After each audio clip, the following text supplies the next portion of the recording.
Hi friends, నేనైతే ఒక చిన్న చిట్కా చెప్తాను మీకు. ఒక చిన్న ట్రిక్ అనమాట ఇది. మీకు స్ప్రౌట్స్ చెప్పినాయి కదా, ఫస్ట్ అయితే మీరు స్ప్రౌట్స్ అంటే మీకు శనగలు అవన్నీ మిక్స్డ్ అవన్నీ నానబెట్టుకుంటే ఒకప్పుడు తినొచ్చు అనమాట. జస్ట్ సరళ చేసుకొని ఒకవేళ మిగిలిపోయి అనుకోండి, మిగిలిపోతే అట్లా పెట్టేసేయండి మీరు.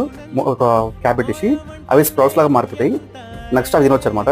ఒకవేళ అవి కూడా మిగిలిపోయాయి అనుకోండి, ఇంకా మీకు తినడానికి లేదు, టేస్ట్ అంత అనిపిస్తే మీరు ఒక్క చుక్క కూడా ఆయిల్ లేకుండా ఇట్లా నాన్ స్టిక్ ప్యాన్లో జస్ట్ అట్లా ఒక ఉప్పు కారం వేసేసి మంచిగా ఇట్లా గరం తీసుకుని అనుకోండి. దాని తర్వాత ఒక చిన్న నిమ్మకాయ వండేసుకుంటే టేస్ట్ మాత్రం సూపర్ ఉంటుంది. సో ఇది మీరు 3 రోజుల దాకా తినొచ్చు అనమాట. ఒక రోజు ఏమో నానట్టుకుంటారు కదా, నెక్స్ట్ డే స్ప్రౌట్స్ అయిపోతాయి.